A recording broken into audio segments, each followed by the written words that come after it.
Yeah. Okay, go ahead. We're You're good. Go ahead.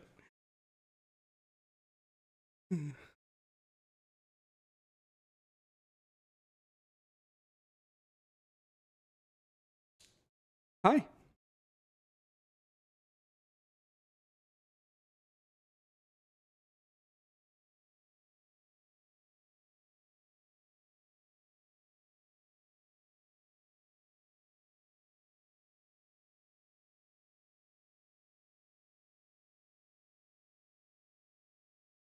Yeah.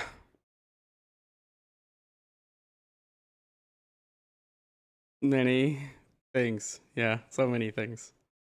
Uh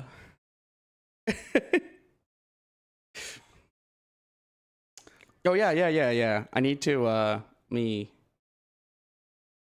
yeah.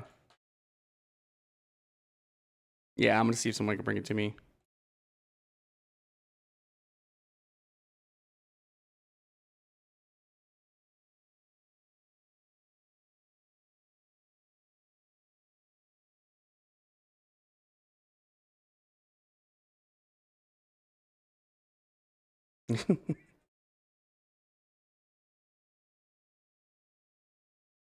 Nope. Does not deserve it.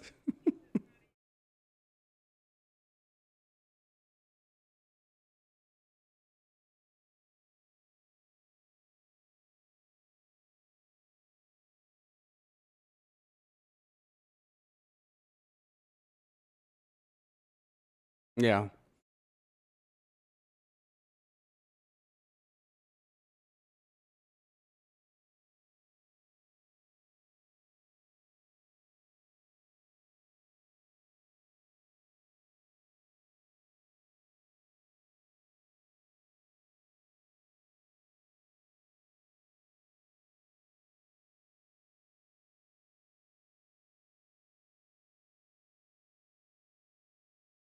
Yep.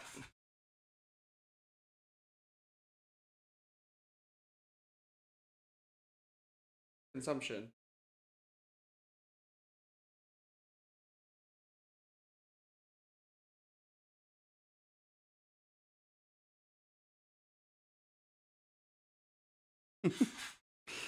Yeah. My wife watched it, so yeah. Yeah.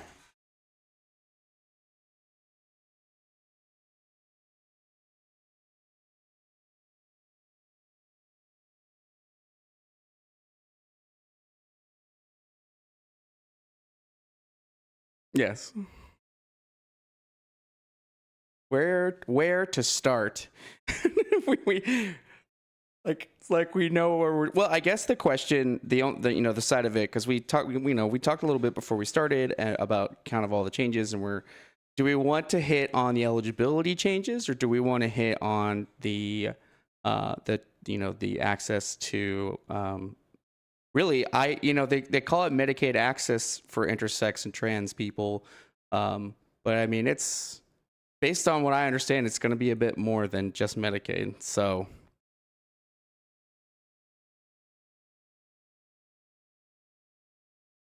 yeah,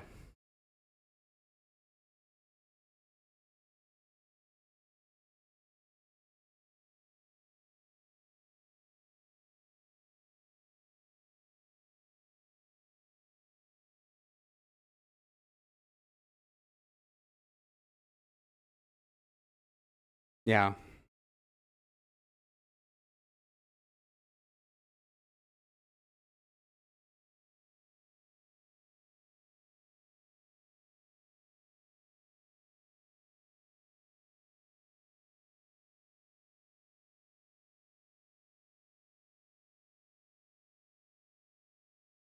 yeah, yeah. It's a huge bill. I mean, you can they called it what they called it. Do what?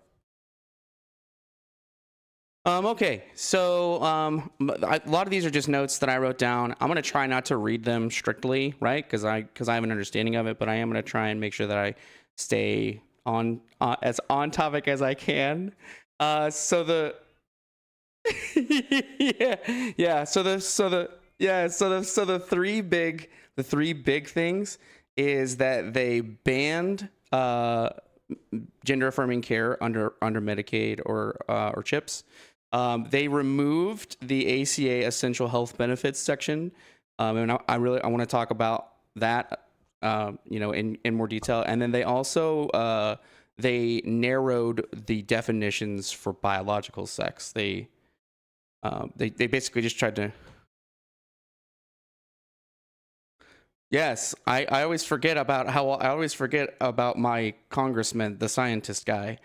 No, he's so okay. So obvious. So the first one is I guess kind of obvious. Oh crap! I am worried that we don't have your sound again. I think I broke it. Hang on. Yeah, I'm worried about people being able to hear you again. Catastrophic. Okay. I'm hoping, but I'm not sure if you had if your audio was coming through this whole time. So You know what? There's somebody watching, and if they don't chime in, I can ask them to chime in if you can hear yeah, because I feel like maybe I was coming through, and I'm just so worried that you weren't, and I hate whenever I miss that stuff. You know what, Aaron? We're gonna pay someone to watch the show every week, right at the beginning. Yes, at least for the openings. That way we can get past all my engineering mishaps. Give you $10 to watch the show. Just show up and just tell me, hey, Aaron, you have no audio. You really suck at this engineering side, and I'm gonna go. I know, I'm aware. Fire you as the technical director. I know. Right? Well, maybe if you and maybe instead of us paying someone, maybe all of you, maybe the person watching, you just get as many friends as you can to watch, and then we could just get to a point where we could just pay someone to do it professionally instead of me. Oh, there's the thought. Instead of me, a lot of pressure though. Stumbling around. So sorry to recap. We're going to be talking. Mom walked down the list. Mom, do you want to walk back down the list just in case, just real quick on what we're going to. Just in case we had no audio at the beginning of the show, we are going to talk about three big things. The first one are the changes to Medicare. And again, these are 50,000 foot observations. We've tried to do some research that is meaningful and impactful just to get the gist of this. And so Aaron's going to talk about big changes to Medicaid. I'm going to talk about immigration control changes in this HR 1 bill, and also the silliness of the no tax on tips. Okay. So start again. Yeah. So what we decided we're going to focus on first is the changes that HR 1, also known as the Big Beautiful Bill, what it did in terms of access to gender confirming care for trans and intersex people. It was originally under Medicaid. It was just all covered, right? If you were on Medicaid and you were transgender, you were able to seek gender affirming care, and Medicaid would cover it for you if you qualified. What they kind of did is the federal government basically just decided that they're not going to match funds for it. So what that means technically is that they used to match the state, and now they're just not going to do that. And so it's still there's some point out that like the states could still pay for it, but it's highly unlikely that they would. So it is in effect a ban, I guess, unless you live in. If you happen to do research into what gender affirming care are teens getting, I mean, we're talking about gender affirming care for teens. They're not getting sex change surgeries. So generally, gender affirming care for teenagers was mostly through puberty blockers, hormone therapy, and in very rare cases, surgery. There's a lot of arguments. It's so rare that I can't even find percentages on that. Oh yeah, Like exactly. 1%. Yeah, It's exactly. You ridiculous. know, Matt Walsh was on Joe Rogan's show some time ago, and Joe Rogan said like, "Oh, how common is this? Like, how many people is this happening to?" And Matt Walsh tried to be like, "Oh, well, you know, if I had to guess, I mean, there's probably millions of kids." And then he goes and pulls it up on screen on the show, and they're like, "Oh yeah, between 2014 and 2019, only 4,000 kids." And then Receive gender yeah, affirming care. yeah, and then That is not surgery. That's gender affirming yeah, care. and then Matt Walsh goes, "I mean, if I had to guess, though, it'd probably still be in like the thousands." Because like- my understanding, based on what I could find on NPR, PBS, Harvard research, stuff like that, it was like point. Wait, hey, let me see if I can find it. Hold on. Yeah, I mean, It it's was like 164,000 kids were eligible, and it was 0.1%. right. So what are we talking 10? I mean, Yeah, I mean, well, and that's the thing too is surgery. I mean, so puberty blockers are a pretty common one, and then the right has like I said, the right MAGA has this crazy notion that if you take puberty blockers, that you know, oh, there's all this horrible side effects, and it's like, I mean, no, no. just based on my research that I've found, that is not true. There are some cases, obvious. I mean, there's exceptions to. I love they do this all the time. Well, that, you know, there's an exception. I want to talk about, you know, in general, and I go, yeah, me too. So in general, So in general, like, and so I think the important thing is, let's say 4,000 kids in 5 years. Yeah. That's 750, 800 children a year roughly, yeah. get puberty blockers, and who know, I don't even know what all falls under gender affirming care for kids under Medicaid.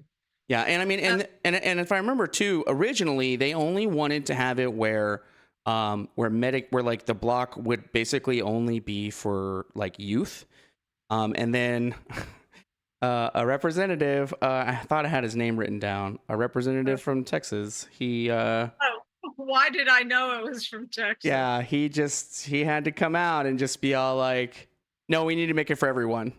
And so whenever it was pushed through, that's ultimately what wound up happening. Is now it's just no gender affirming care at all under Medicaid. And I think while I can For trans people, I guess just for clarity, for trans people. Okay.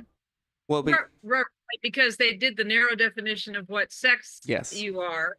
And so if you are getting a boob job or reconstructive surgery or whatever, and you're a woman, that's fine.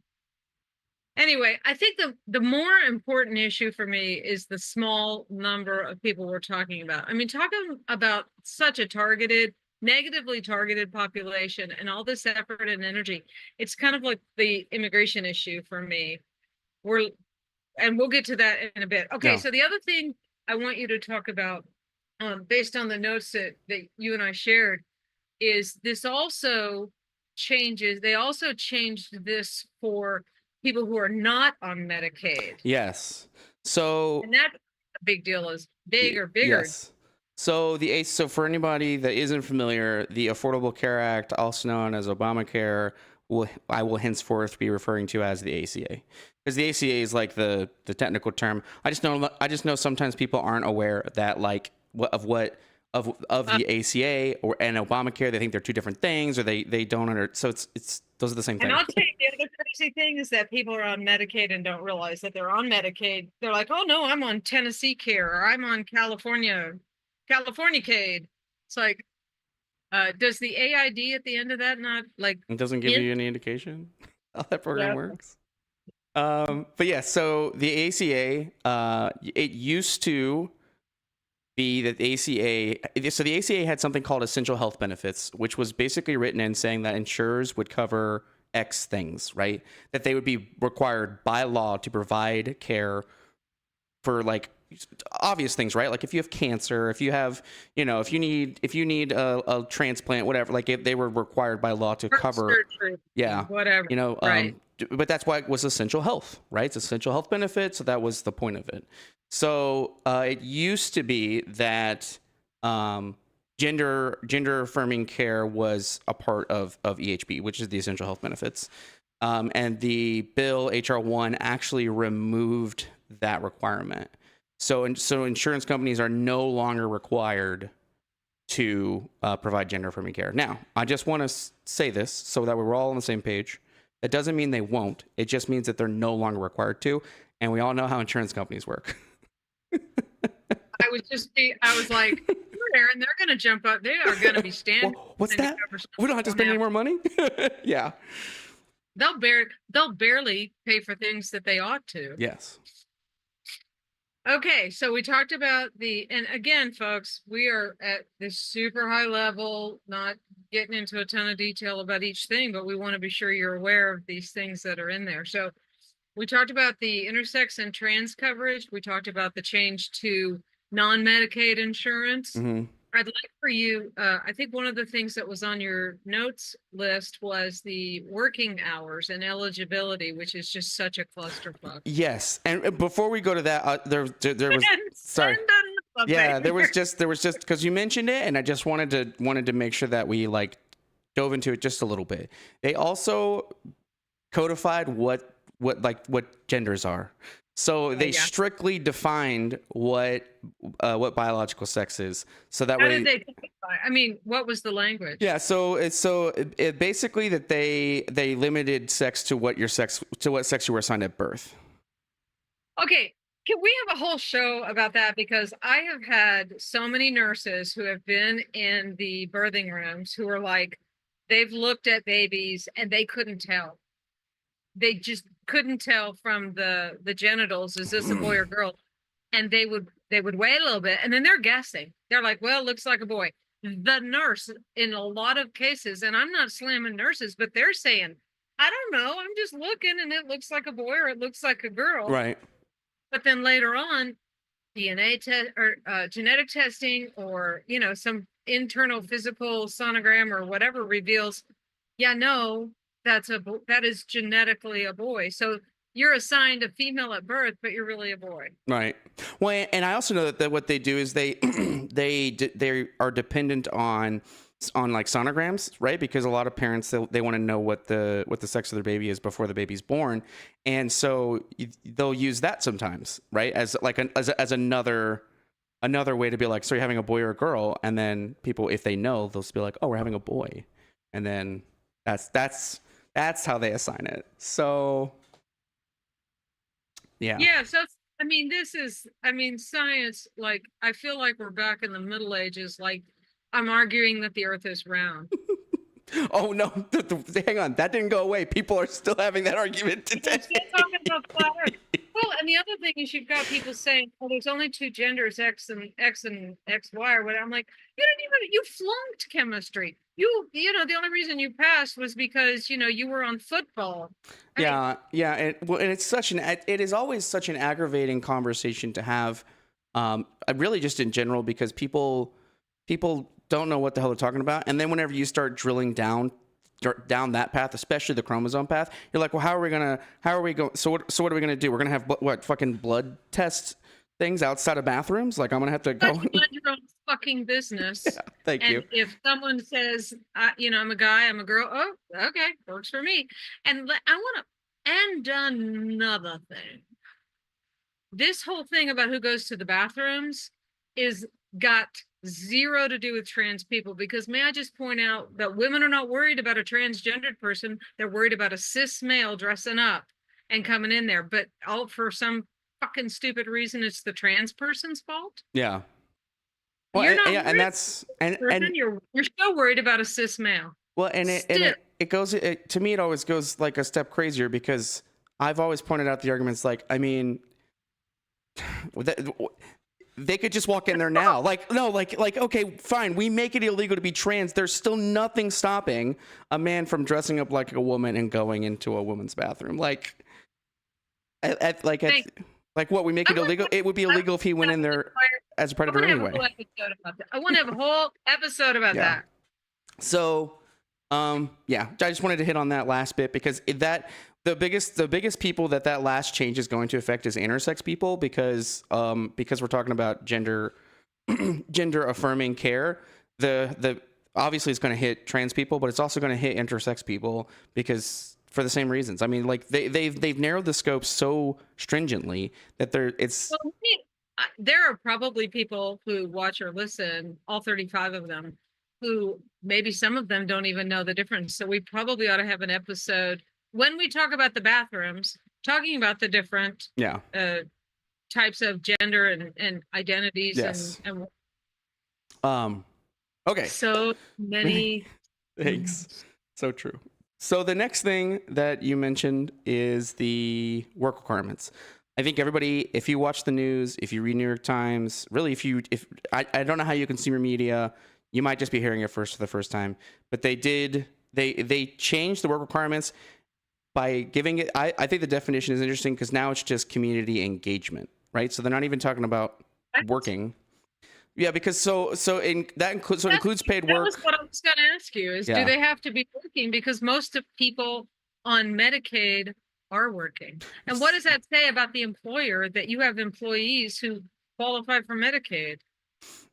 Right. And so sorry, I heard that and my brain was processing it as I was getting ready to start talking. But yes, yes, that's that's the bigger problem. But yeah, but let's go after the trans people because God forbid they have some sort of all 1,000 a year of them get some sort of gender affirming. And here it is in the language. It says right here. Qualified activities include paid work, community service, education, or volunteer activities. Right. And now how many people are they going to have to hire to keep track of that? Yeah. Well, So, and the states are going to have to be the ones that keep track of it, which to me, that makes sense because the federal government is not, they're trying to shrink right now. I mean, we're not trying to cut the deficit. I don't want it to sound because we're not doing that. Yeah, but let's be honest. Who does it? I mean, how does it matter? Okay, in the big scheme of things, whether the states are taking it on or the government's taking it on, you've just increased bureaucracy. Yes. It's irrelevant from my perspective who takes it on, the state or the country. You've just added another layer of bureaucracy. Needless. Yeah, well, and the way that they've extended this, I mean, the part that I've seen kind of repeated over and over again is that by about in the early 2030s, so I mean, not even 10 years from now, you're going to see about 5.2. I think it's like between 5.2 to 6.8 million people losing Medicaid. This is why these conversations that we're having are so important. This is not happening. Okay, this is it's July 13th, 2025. The changes that we're talking about are not even going to go into effect. When does the gender the trans so the trans gender affirming care that takes effect January 1st, 2027, which is right after the midterms. Let's talk about this, folks. 2027. Yeah. They planned that after the midterms because they knew that it would damage if it's not happening right now. You know what I mean? Sorry, go ahead. Let's run down another rabbit hole. Because if there is a gun, they're going to lose. The Republicans are going to lose so badly during the midterms. They're trying not to, but will there be something that the Democrats can do to change? They could pass. They could present and pass another bill, like another act, and that would be tough because obviously, if they were to write a bill that would overturn a lot of these changes, Trump would try to veto it, and then they needed a 2/3 to overturn the veto. We don't know. That's why it's super important that we get out the midterms. It's super important that you're calling that. I mean, if I'm calling my reps, even though I know they don't give a fuck, I'm still calling them. So, right. That's how it should be because it doesn't matter. Because they're trying to change the lines in a lot of places and do recensus. Well, at some point in time, they're going to have to pay attention to the fact that they are on the wrong side of history. Yeah. And I think it's interesting. Sorry. That's okay. It's how we talk. Yes, it is. January 1st, 2027. Is when the intersex trans section applies. Yes. What about the working requirements? My understanding is that a lot of this Same thing. is January. I think the same thing. Okay. There's not been any. I think they've left it ambiguous because obviously they don't want it to hurt their chances at midterms. So Right. and as we know, some people we get it. There's a lot going on. You're not able to keep track of everything. Some people have the memories of goldfishes, and so if it didn't happen 2 months ago, I don't remember it. I don't think it's fair to say some people. I think it's fair to say most people. Yeah. And in their defense, we are drinking water through a fire hose right now. We understand. The trans intersex issue, the working requirement issues, the codified gender. Mm-hmm. What other loveliness? So yeah, I know. Like I got all these notes. So I mean, we are like on the third bullet of 7. Yeah. Or 8. So they are making it where you have to recertify more frequently. So before HR1 recertified to receive benefits? Yes. So before HR1, it was once a year, right? You would do once a year, you'd go and you'd resubmit for recertification, and now they've changed it to every 6 months. Or if you want, you can do it even more frequent than that. But the requirement is at least every 6 months. And so may I just interject that sounds like more labor, more bureaucracy. Yes, more and people. that's not even the best part. The states have to There's more. the states have to be able to verify compliance with with the work and exemption criteria, or it could affect the match rates. So if it's found that they're not actually keeping track of it the way that they're supposed to, then the federal government is basically like, we're gonna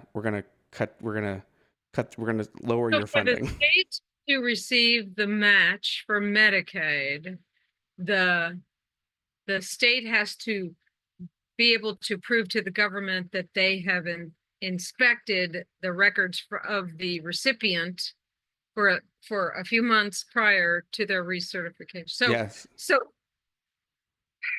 Okay. Oh, and then the final piece, the final part, as if it wasn't bad enough. There's one more. So before you had, if you're not familiar with the term retroactive coverage, which I'll admit I was not aware of. It's what kind of self-explanatory, yes. but I'm gonna guess. Is retroactive coverage meaning if it takes us 3 months to get you certified, we're going to cover you back to the day you applied? Yes. So it's coverage. So I went and looked it up because I wanted to make sure I said, so it's coverage that applies to. Yeah. It says coverage that applies to a period of time before the policy was officially purchased or activated. Of course it is. Yeah. So that's exactly what you said. And is that like, yeah. So it used to be 3 months. Now it's 1 month. So if it takes us 3 months to get you certified, oh well. Yeah, you only get a month. Whatever. We're only going to cover you for a month ago.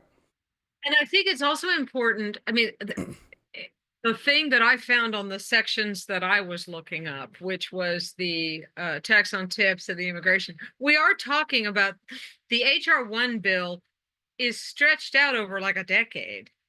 So like some of these stuff, it starts in 2025. Some of this stuff starts like now, but it expires in a few years. I mean, yes. So I think it's important. This is a long-term fuckery in action. Yeah. And the cluster of the weave. Oh, wait. Oh, Aaron, you got to watch the weave. Yeah. It's the weave. Yeah. Well, and once we get into the tax on tips things, that's the part that I really think people need to pay attention to, because I imagine that they're going to use it as an election leverage, right? If you elect me, I'll extend it. Extend what? Yeah, they'll wait till we do that. Yeah. Okay, so go ahead. All right, we talked about certification, retroactive coverage. Have we missed anything? Come on, there's got to be more. Oh, the one thing I've heard people talk about was that, oh, they're not going to let undocumented immigrants get Medicaid anymore. And my understanding is they don't get Medicaid, they get emergency Medicaid services, but those are typically provided by the state or what? What did you Yes. find out? So yeah. So I want to, because again, high level, I think it's important to understand that there is a difference between an undocumented or what we would call an illegal immigrant versus an asylum seeker, right? Or what are referred to as lawfully present, which is more than asylum seekers, but it's generally asylum seekers. We need to have an episode that goes over all the different kinds. Yes. So it's important to separate the two, because we have a lot of migrants that come here that are what are called lawfully present, meaning that they didn't enter the country through legal means, but they are residing in the country legally. Yeah. Yeah. And I think a lot of people get lost because whenever they imagine illegal immigrants, or whenever they imagine migrants in general, they think that they're all undocumented illegal migrants. And it's like, well, that's not how that works. But you are correct. They were only ever qualified under what was called the Emergency Medical Treatment and Labor Act, or the EMTALA, which is basically only covered them for life-threatening surgeries, childbirth, trauma care, etc. Right? Like, if you're gonna die or you're giving birth. Yeah. And I know that the argument has been made, and actually I did a bunch of research on this, and I can make it available where we go down rabbit holes all the time. So sorry, I'm going to project this here. I did a shit ton of research on what the costs are to apprehend, detain, incarcerate, legal fees, and deport an immigrant compared to what they cost the system annually. And if I remember, also how much they brought in via taxes. Yeah. They're actually a net benefit to the bottom line of the United States. Yes. And all of this effort is for 11.5 million undocumented immigrants, which are about 3% of the population. I want everyone to make a note. 11 million, not 64 million like Laura Loomer tweeted out. Okay. It's actually, I mean, it literally is like, I think it's 11.5 it was 23 or 24. Yeah. We're literally talking 3% of the population. All of this fuss, and when we get to the immigration control section, the ungodly amount of money that they're talking about spending to deport 1 million people a year. Yeah. 1 million.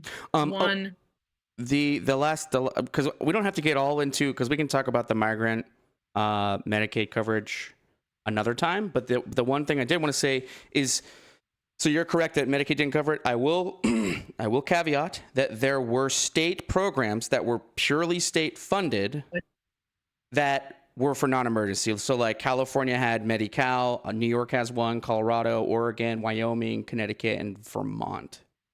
All have. It makes perfect sense. Yeah. Because we're talking about the net benefit of immigrants. Right. And HR 1 for all of that, I mean, obviously it said that it just tightened some of the definitions because it was already illegal. So, and they want to be able to say, we're not going to let them have any more. They were trying to take away the emergency. And they basically came down that they weren't allowed to do that. You can't take away emergency care. Well, that's just, again, the thing that really, I think the thing that disturbs me the most is, even from a non-emotional, from a purely logical, statistical perspective, we're talking about measurable numbers. I mean, verifiable, measurable numbers. Yes. How much it costs to deport, capture, detain, however you want to, to catch and release an immigrant.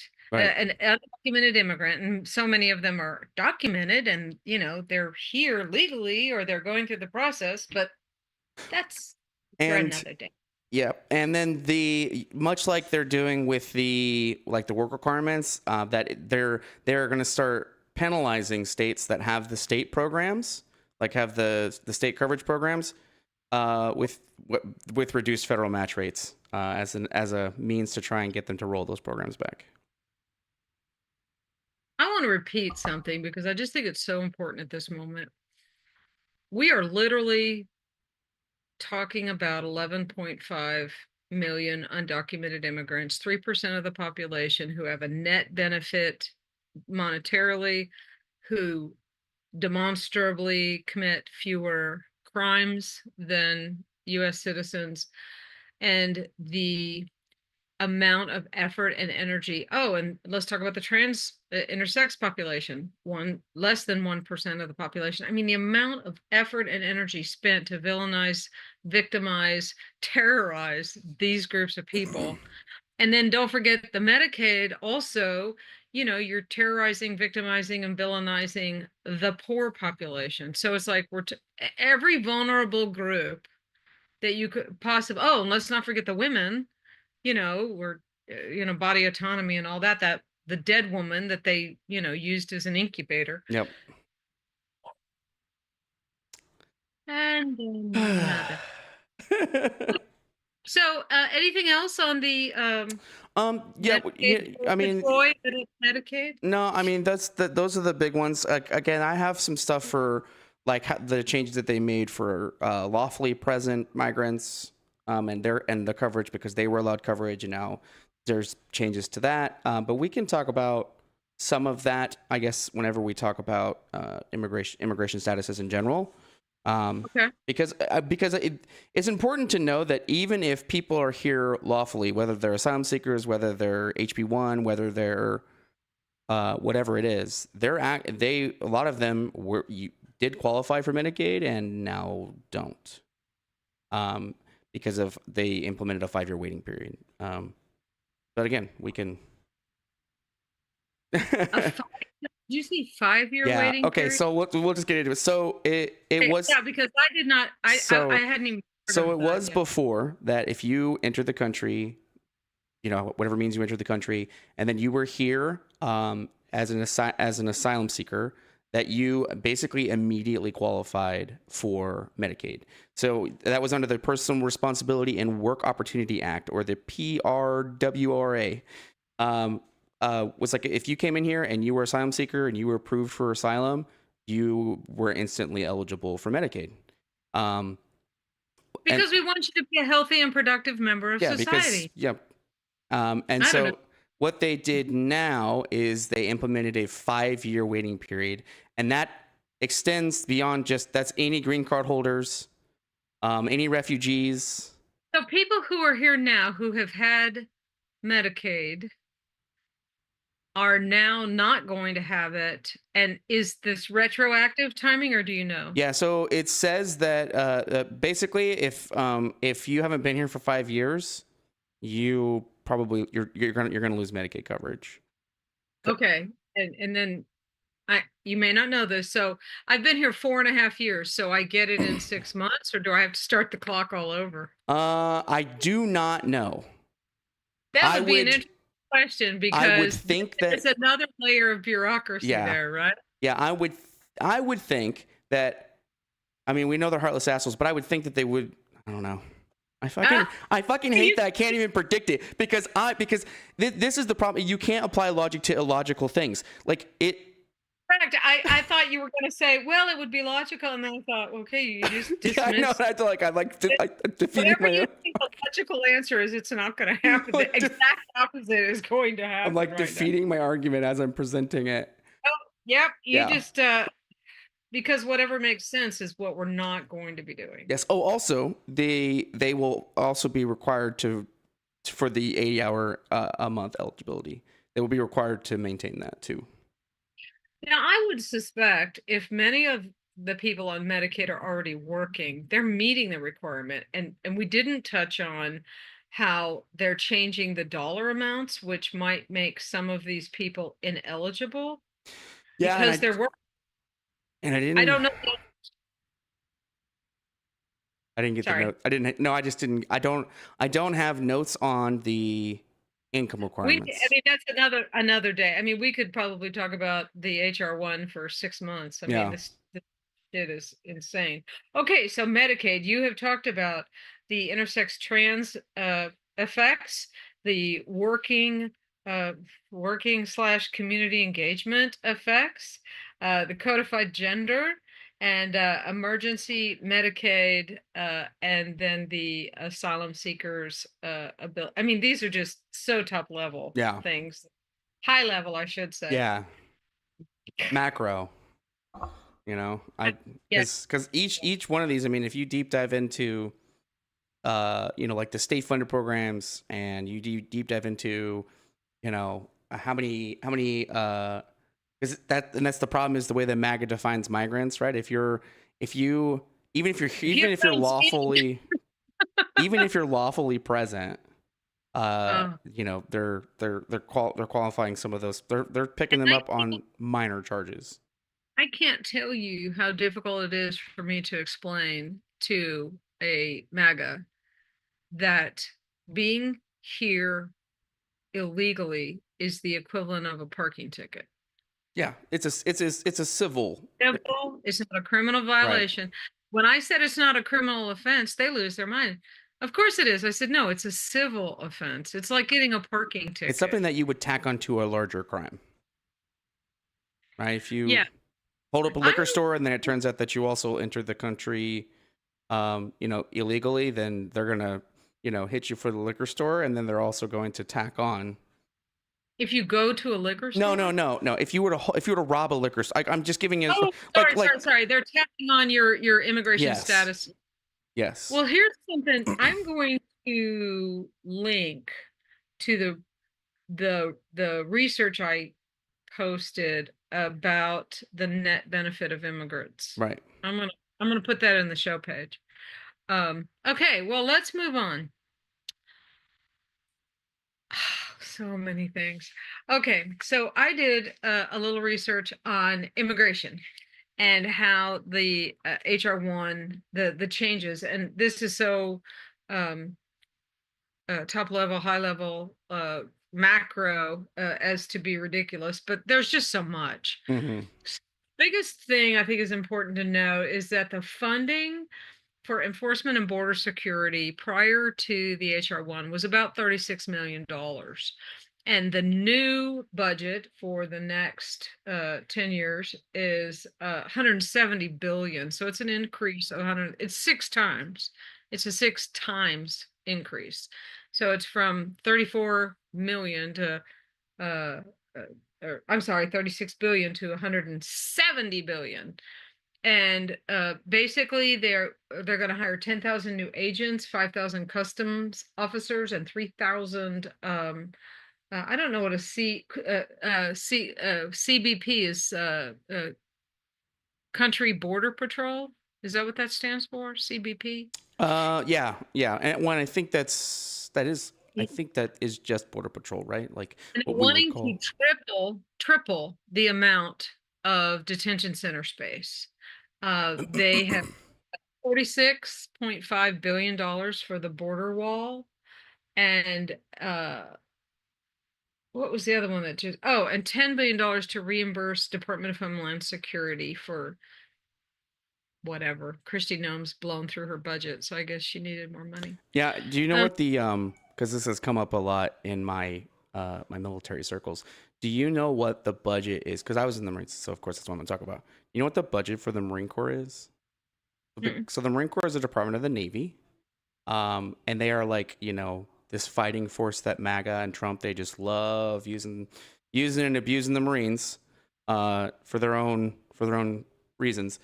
right. So the Marine Corps budget itself is a part of the Navy, and the Navy's budget is about 292 billion. The Marine Corps' budget is 57.2 billion of that. So ICE essentially has a 3.5 times what the Marines get. yeah. Well, and here's some more. I mean, again, I can't emphasize enough the math. We're talking about this monstrous budget with a goal, the top level goal from the administration is to deport 1 million immigrants a year. And I I'm I so just hear your brain just overloading. flabbergasted that I have to even have this conversation. But during Obama's presidency, he was deporting, 1 to 3 million a year with a significantly smaller budget. So the fact that this budget has to be increased to this level, it just speaks to such ludicrous lack of oversight for how this is being handled. Not to mention, there was one thing I checked on. Okay, I did an analysis, and I will confess I had AI double check my thing. But based on the review of historical evidence, the budgets, that there is zero evidence-based support for the argument that this funding is going to make any measurable difference in the number of people that are typically being deported every year. I mean, I can see that because they blew through their budget. I mean, within the first 6 months, they blew I don't through even it. think they deported 100. They haven't even deported 100,000 people as Right. far as, I mean, Like they've deported some people, but then they've had to bring them back, and the amount the of legal. people, yeah, the amount of people that they deported versus the budget that they blew through. And yeah, sorry. Whenever it's the reason why, okay, I watch a lot of political commentary from people I like, from people I don't like. I just watch as much as I can. Okay. And I definitely take breaks. Trust me, I'm not like sitting over here just brain rotting away all day every day. I have to take a shower and brush my. Yeah. I mean, I was like, oh. But before the election, Pierce Morgan would have people on, and they would argue about how, like, we're talking about deporting these people and how it's going to be like, it's a waste of time, it's a waste of money. There's the way that they wanted to do it is not smart, and that's all proven true. And the argument that Pierce Morgan would always come back with was, well, Obama, he deported 12 million people whenever he was president. And it's like, Yeah, but he did it legally, and he did it. Okay, and here's the important thing. I did just find the number based on some research. From January 1st to June 11th of this year, taking into the account, and I'm telling you, the Department of Homeland Security, ICE, White House articles, you cannot get a straight answer. Okay, so I'm taking the mean / average is about 106,463 people have been deported from January to already ate through that budget. now. That's 100,000. Let's just round it down. 100,000 people.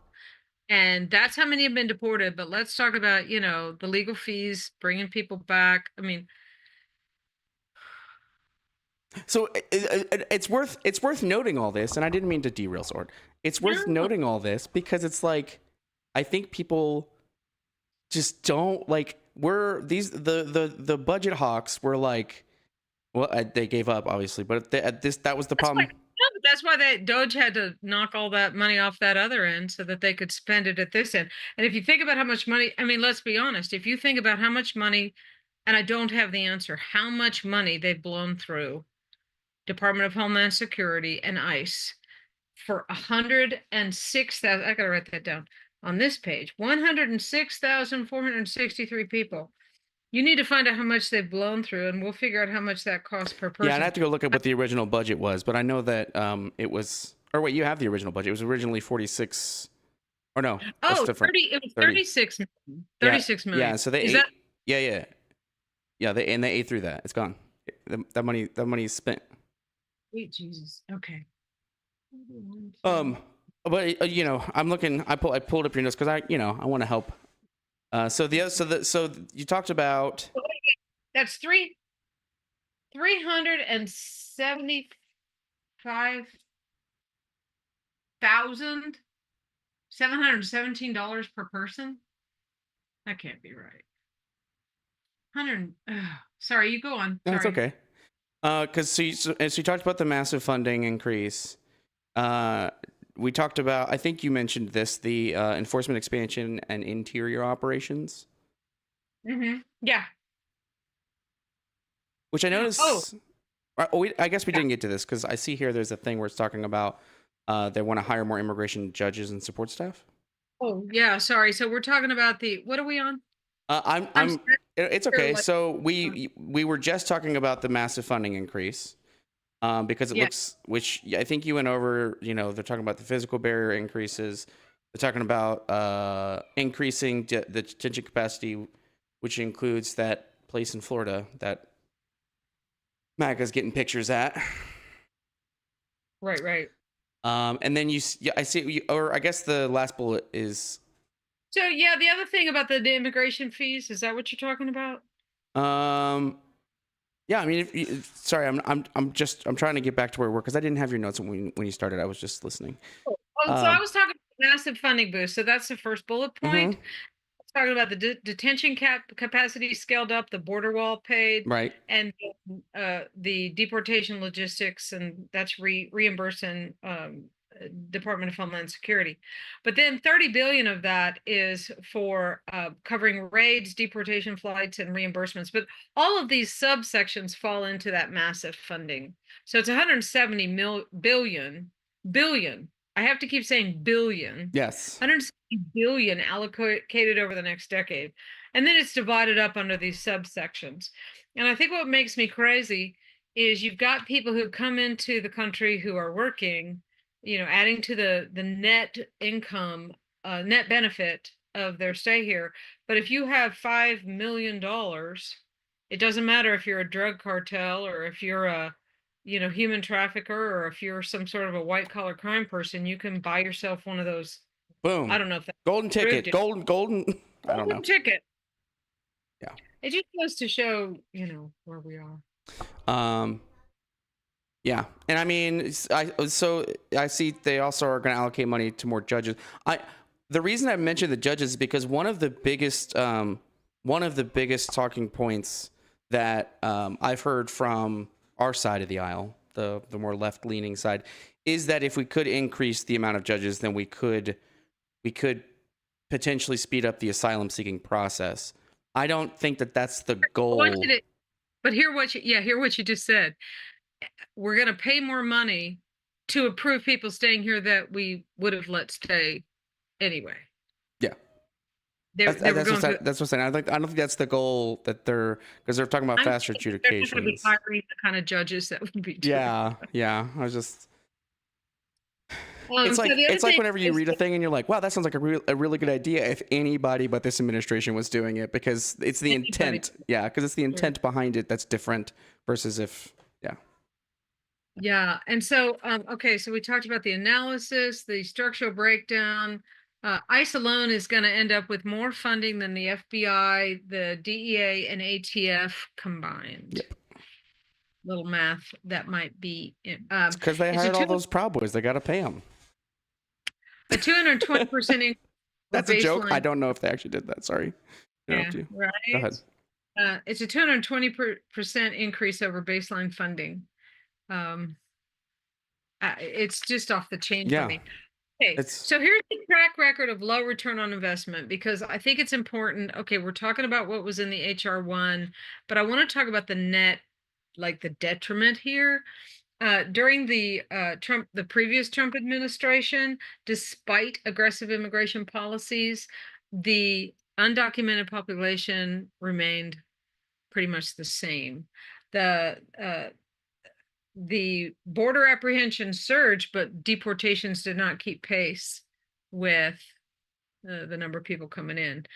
And then even if we're talking about what happened in subsequent administrations, we're still talking about a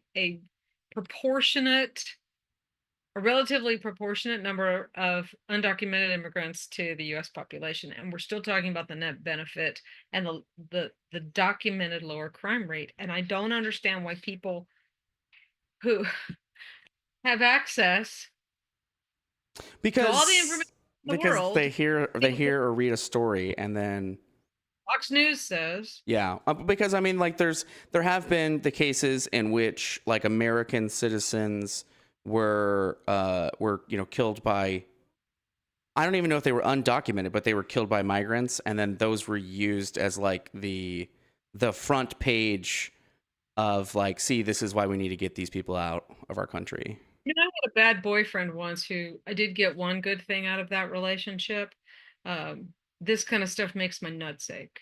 It's like the best phrase ever.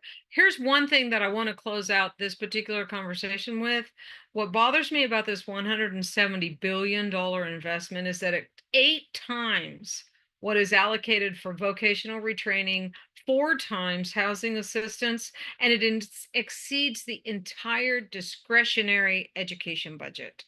And there is no path to citizenship in the bill, and there is no investment in modernizing either the asylum system, visa processing, or the root cause of why we have this going on. And so it is such a reactionary, knee-jerk, fear-based, hate Yeah. funded bill. I just It reminds, and because one thing that I want to point out, because I know that anybody watching this who is in support of these policies is going to say, well, we just had that month where there were no crossings. And you remember whenever I told you that I went and looked that up, and it was like, well, it wasn't that we didn't have any crossings, because we still had crossings. It was just that like they just detained all of them. They didn't, and MAGA was trying to use that as like, no migrants came into the country, and it was like, I mean, they did. They just weren't released. Like they still came in. I will say MAGA still looks at that as a win. Yeah, I know. And because I just know that's going to come back because you pointed out that they had a surge of apprehensions, but that the deportations didn't keep up, and that's why there was like this problem.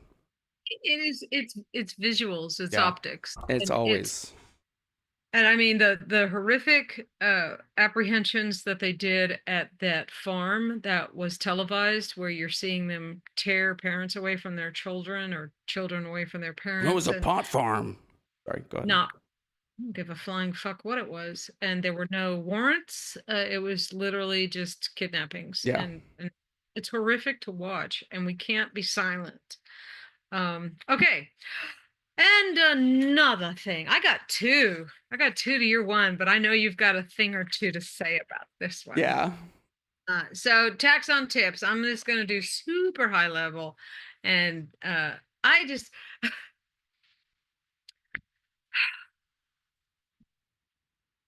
so many things. I feel it. I think the biggest thing I want to say is again, I'm going to focus on my notes, that it is so important to note that the average person that this applies to makes about $26,000 a year. And this is like not, let me see if I can find it. Here it is. The median income for tipped workers is between $17,000 and $26,000 a year. And the line is about $25,000. Under that, you can take this $15,000 a year deduction. Basically, you're not paying taxes anyway, at all, zero. And so, assuming that you were honest, because this only applies to cash tips. That's the other thing. So that's the other thing to note. Historically underreported or not reported, that let's say you did claim it, you might save $150, maybe. Yeah. But you have to be above that $25,000 threshold and have deducted just the right amount. And so it has nothing to do with your payroll taxes. Right. You're still going to pay your 7.65% in Social Security and Medicare taxes. The only people I'm trying to find, okay, what's the argument here?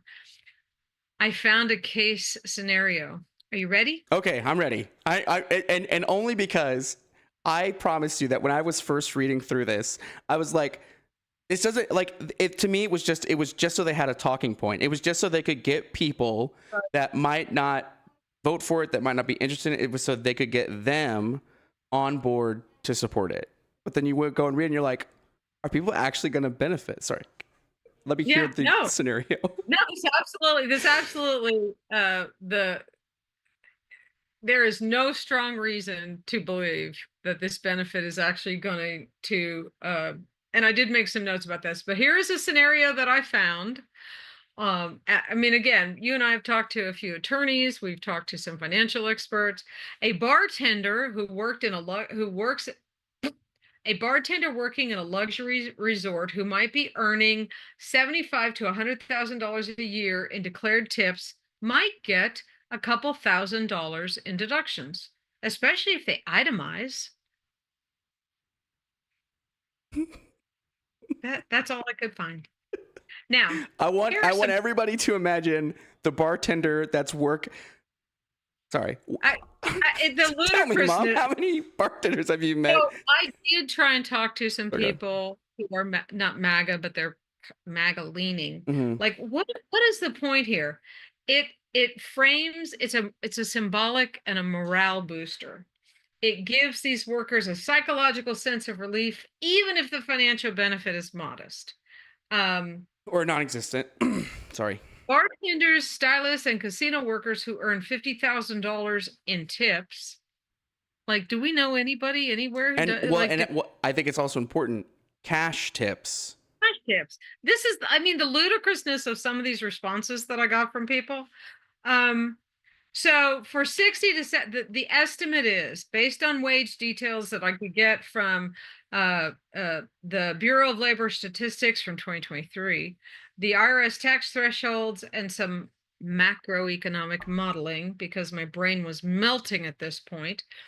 We're talking about 65% of tipped workers. For 65% of tipped workers, the tax deduction is going to provide little or no tangible benefit. The top 20 to 30% of people who are working in a tipped field, they might save $500 to $2,000 a year. But again, we're talking about 100, 150, 2,000, 200,000. And at 150,000, I think is the cap for this. Right. Let me look. Yeah, no, that sounds right. And and the thing I always, every time I read over it, and you hit on this, and I want to make sure that we bring it all the way back around, is cash tips. So think about all the times that you've gone and ordered food at a restaurant, and they bring you your bill out, and they put it in front of you, and now on the receipt they'll even have, 10%, 15%, 20%, and then you just write that. I double check it because sometimes our computers are wonky, but then you write that number in, and then you total it, and then that tip. You also make sure that they didn't add the tax in or the tip in somewhere else. Right. It's important though. You're not tipping in cash. Yeah. That tip that you gave them does not qualify for the no tax on tips. Correct. Because it's not a cash tip. Sorry. And here's I think the big question that we have to ask and that people have to ask, because I wrote this down. Ta-da. Okay. Yeah. Does this actually change? Is this no tax on tips provision that we've just done this high level summary of? Is it actually going to change the financial reality of these historically low wage earners? No. And it goes into effect, let me get this right. It goes into effect this year, but it's only for 3 years. Yeah. Through 2028. It is not permanent. I mean, not that it matters, because it has zero effect for 70%. But and they're gonna, and like I said, the reason, and look at this, they extended the Trump's tax changes from his first term that were set to expire this year. Now those are permanent, but the tax on tips, which again, we've given the very stringent means by which you can actually benefit from it. That ends in 2028. Why wouldn't they make that permanent? Because they're going to try and use it for the election. It'll take 3 years for people to figure out it has no effect. Yeah. So. Well, these are the 3 big ones that we said we were going to talk about today. Yeah. And I think the summary here is, as it relates to Medicaid, these don't go into effect for 2 years. We're going to keep talking about these things. And we're going to keep talking about, I'd love to have a show where we talk about, I know there's 468 people going to be running for reelection, but I want to talk about the contested seats maybe. We need to be pushing and amplifying the Democrats who are running against Republicans. Yes. Big time. Yeah, because after the bill passed, I think we were all pretty shook. Pissed off is probably, if you were paying attention, because some people, I can understand. We live in a busy age, and I cannot, as much as my friends and other people like to bitch about it, I only stay in tune with these things because like this is important to me. Yeah. And even though most of these things, I won't say none of them, most of them don't affect me at all. They have no. This is why we have to speak up. Most of these are not going to affect us at all. I have to be honest. None of the Medicaid stuff affects me directly. None of the trans intersex stuff affects me directly. None of that. I mean, and certainly, the tax on tips doesn't affect me. The immigration doesn't affect me, but we have to speak up for the people who can't. Yeah. And we have to stand up for these marginalized communities. I would not be able to look my grandkids in the face and I mean, we're not just doing this. I think it's important that we like to close each episode by reminding people there are so many things that you can do. I mean, there's so many things going on, but there are so many things that you can be doing. My big ones are the 5 calls app. Aaron actually does that sometimes here on the show. We also support, encourage you to be involved with the Indivisible organization, which is people meeting in person. And that's, if you're that kind of person that likes to join with others, the Indivisible guide tells you how to do that. And I downloaded that thing, and it's pretty good. Yeah. That was actually how I got tuned into the No Kings protest I went to. Yeah. Oh, and those videos. Yeah, good stuff. It is. The other thing that I find to be super cool, I think is probably the best word, is the card campaign. They create and you download and print on your own machine cards that they're called leave behind. So you can leave it, like you go to get your oil change, you leave it on a table. They're informative, they're educational, they dispel myths. They also give you cards that you can print to share, to mail to your representatives. They have a lot of resources. So the 5 calls or ResistBot, those are both apps you can use on your phone. And I know you mentioned it. Did you say what ResistBot does? Because is it different than 5 calls? No. Well, I didn't really see what they do. No. Why don't you talk about what 5 calls does? So 5 calls, and I don't know if this will work now, because I used to have an issue with the exposure on my camera, so you couldn't see my screen. But maybe you guys will be able to see it now, and I can show you how it works or what it looks like. And can you? Oh, I can see your screen. Hey! I can't really see it. Okay, sorry. Yeah. I can see it clearly. You can see it a little better. So you're gonna have to do, maybe you can do screenshots and we make a PowerPoint or something. So basically, whenever you open up the app, it shows your calls. It shows all the things that you can call for. Like it gives you topics that you can, like if there's a topic that you already know you want to talk about, it's generally on here. If you know what you want to talk about, you don't need the topic. That's okay too. So, for example, there's one on here that says like demand the immediate release of billions in K-12 funding. You can call this, and it gives you kind of like an overview and a script that you can follow if you want, where it gives the full breakdown, and then at the bottom it shows all your representatives. And then all you got to do is tap what. Because sometimes you need to call your congressperson, and sometimes you need to call your state rep, and sometimes you need to call your House of Representatives. I don't know that this does state. I've not tried. Okay. I know who my state rep is, but I've not used 5 calls for that. Maybe not. So Uh, maybe it's your House and Congressman, but yeah, that's yeah. still So like it shows a representative and then both my senators. Now I don't okay. know. Yeah. No, that's okay. And then whenever you click on them, that's when it gives you the script and it says, like it gives you like you could just read it off. And then it gives you, and it even gives you the phone number, and then you just push that and it calls it. And it also gives you the local office. So if you don't, if you can call their Washington office, or you can call their local office. I mention this every time we talk about it. The offices for the representatives and senators, it closes at 7. So, and if you call after 7, there you will be able to leave a voicemail. Make sure that this is just in case you don't want to talk to people, because we talked about that before. Some people don't want to get on the phone and talk to a person, and that's okay. You can And still call. that's for people like you and I, we don't have a problem with it. Right. But for people who are non-confrontational, who feel anxious about it, who just don't want to fuck with it, you can call before or after hours, and you don't have to talk to anybody. But by calling, they don't have to record your emails. They do have to record the phone calls. Yes. And that's why we push and push and push for the phone calls. Yes. And the only note that I would put on that, because that is, if you call after hours, you do have to leave your full address, because otherwise they won't save the recording.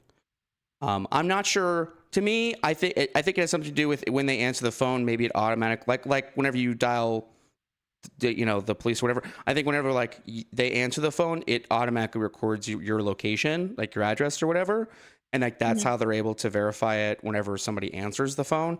But when someone doesn't answer the phone and you leave a voicemail, you have to leave your whole address, or I think they can delete the recording. I just remember looking that up. So I think it's important. and 5 Calls actually says that. Yeah, I think it's important to do it as closely to what's required as possible, because you want your call to matter. Yes. So 5 Calls does that. ResistBot probably operates the exact same way. Indivisible lets you hook up with your community. Then we have the card campaign that lets you print things. Again, a lot of these are very low key. 5501 is about protests, and it gives you a lot of information on how to protest, where to go. I think other things that we don't talk about a lot are, if you just aren't, none of these resonate with you, make signs for people who will protest, bake cookies for people who are going to go to these meetings, offer to go to your local Democratic representative and say, hey, can I file? Can I pass things out? Can I lick stamps? I mean, whatever. So there's a lot of ways to resist. Yes. There's a lot of ways to fight the good fight, I guess, is the phrase that I want to use and here. I thank you for mentioning it, because that's the thing I hit on like every time.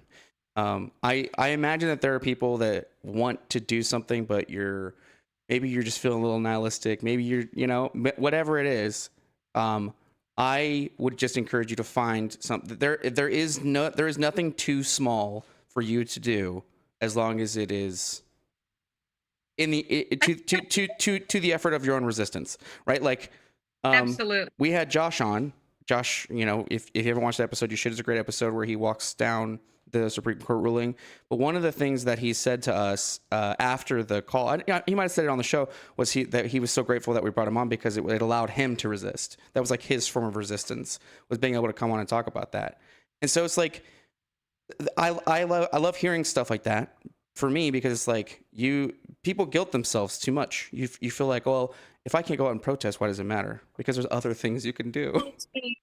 Like, this reminds me of speakers who say, climb that mountain, do that thing, the big thing. And so people think that the only stuff that matters is the big stuff. And that there is nothing that could be further from the truth.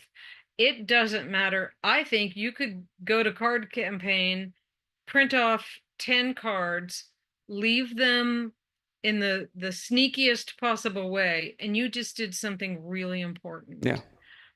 And so we always encourage you to share ideas with us, but we share the biggest ones with you.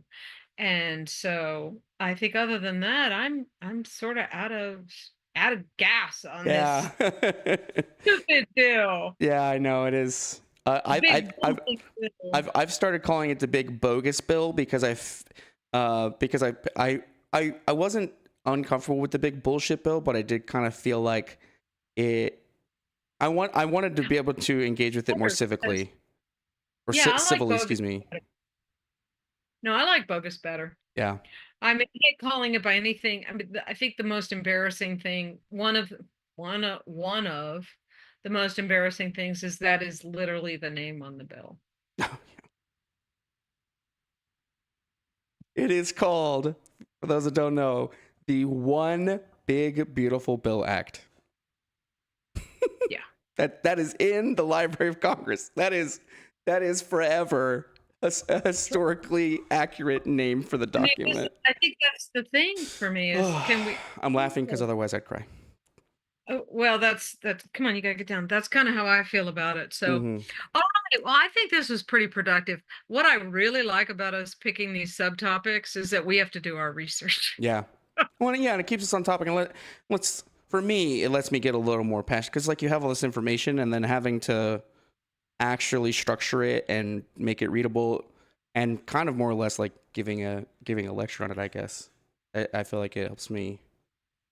Well, you know what's so interesting is I think one of the things I used to tell people is I loved teaching about different behavioral and communication concepts because I had to learn it to Right? teach it. So you and I have to become familiar with it to be able to have these conversations. So Yeah. I like it. So I think next week we're going to pick 3 more things, and because there's so many things in So this. many things. Yeah. Yeah, we So, but I yeah. did make a Hopefully, note. we'll see. We'll see. Unless we get derailed with something else this week. Well, I was going to say, I made a note that we need to have an episode to talk about the types of immigrants. I think immigration is just super important, but what bothers me is we're having to spend time on the same stupid thing that's only 11, it's 3% of the population. Can we please talk about what the other 97% Yeah. needs? And then one other thing, I don't know where it's going. I saw that today there is someone in the House is trying to put a bill up to force the release of the Epson files. I did see that, and I think the point of that it's for optics. They're going to make people vote no, which would then put them in a bad light. Oh, you voted no. Well, why don't, I don't know that it's actually gonna Oh, like they did with that other bill. make anybody do it anyway, can they? Yeah, where they wanted to table. Yeah, where they tabled the impeachment, and everybody was mad that they tabled the impeachment. Do you remember that? This was I. Yeah, it's the Yeah. Democrats. I fully supported them tabling the impeachment, and but you can't win. I mean, if there's a graphic that's perfect. I mean, Yeah, the bottom is just they- fuck the Democrats. Yes, fuck the Democrats because Yeah. could they have done it? Yes. Should they have done it? Yes. Fuck the Democrats. I mean, Yeah, it's just like, yeah, it's that I've seen that one, and it's And I do need to make a comment here, and I think it's important. If we're kind of wrong, we were talking about how much the budget was and how much it cost to deport each of those 106,000 immigrants. mhm. Let's assuming that they blew through $40 million. They deported 106,000 immigrants for $375 each. Jesus. Your American tax dollars well spent, America. I will say that. I mean, you can't say that's bad. I mean, 375 times 106,000 immigrants comes to $39,750,000. Yeah, I mean, I hate to be wrong, but we yeah, were. I mean, but okay, so to the point that she made before, though, if it's costing us that much per person to send them out, how much are we making keeping them here? So we could be sending them out for free. I mean, and we're still losing money on Yeah. this deal. And now So we're losing more money. So anyway, that's why I said your text. I mean, I think the issue here is we're spending all of this money on 3% of the population. Yeah. And if you factor in the transgendered, the LGBTQ plus, I always want to be respectful, but I always feel like I get that wrong. Let's just round it up, 5% of the population between, the immigrants and the LGBTQ plus community. 5% of the population is getting all of our efforts and energy in a negative way. Yeah. Well, How could this possibly make well, sense? and it's, that's how fascism works. You got to pick the enemy. It's not, I will say it's not, I mean, yes, it's fascism, but it is a platform of hate and fear that is unsupportable. Yeah. It's just unacceptable and unsupportable. And if you really want to know how Aaron and I feel about it, all you have to do is ask. Yeah. Follow us on Threads. You'll see or follow me on Twitter. I'm a little more brutal on Twitter. Yeah. But And I'm brutal everywhere. So yeah. please follow us. Please connect with us. You can find me on Facebook and Threads, and Aaron is on Blue Sky and Threads and Twitter. Yeah. And then of course, we're here every week to entertain you. At the very least, we entertain ourselves. Yeah. Yeah, I feel it makes me think of the gladiator scene. Are you not entertained? Because we're just on here, just crashing out. Yeah. I mean, we said it at the beginning, and I think we mean it even more now. We don't care if anybody's watching because we entertain ourselves here. Yeah. So. All right. Well, and we hope. Are you not entertained? All right. Well, until we get together again, folks. Bye for now. Recording stopped.